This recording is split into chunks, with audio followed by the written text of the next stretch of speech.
My name is Jeff Green. I'm the founder and chairman of EverGreene Architectural Arts. Winning the Arthur Ross Award was a big moment in my career. It was a huge vote of confidence that building EverGreene Architectural Arts was a worthwhile endeavor. It meant something to other people.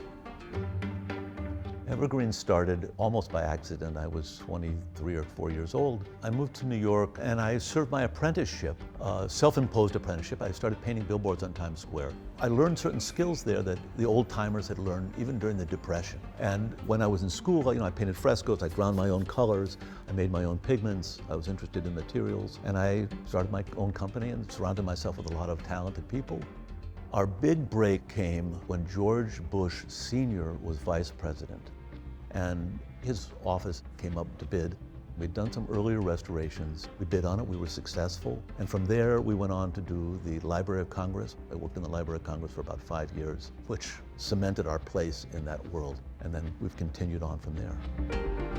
There's a wide range of skill sets at EverGreene. We have very, very skilled artists.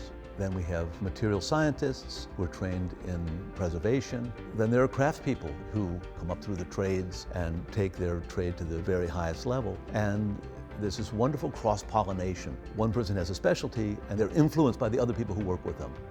These days, the scopes of the projects are very, very broad. More and more, we're responsible for all of the interior finishes. And that way we can tie it all together, which was the original intention with architects. It's a kind of return to an older way of thinking, especially in these older buildings.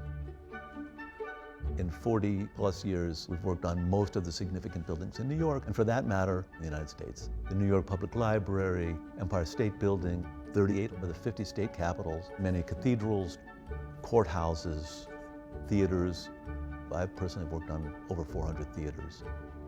Theater architecture is kind of unique for any number of reasons. It encompasses all these different architectural styles, but one of the notions of theaters, the grand theaters I should say, the classical movie palace, was that recent immigrants to the United States were supposed to be reminded of palatial, mostly European precedents. Something familiar to create a palace for the people. They were the largest secular gathering places, and oftentimes still are. The Ohio Theater in Cleveland, we started working on it in 2016. It's this enormous monumental space with wood columns, paintings, beautiful plastered coffered ceiling, and the original was based on the Scion House by Robert Adam, reinterpreted by Thomas Lamb, one of America's famous theater architects. The lobby was destroyed in a fire in 1964.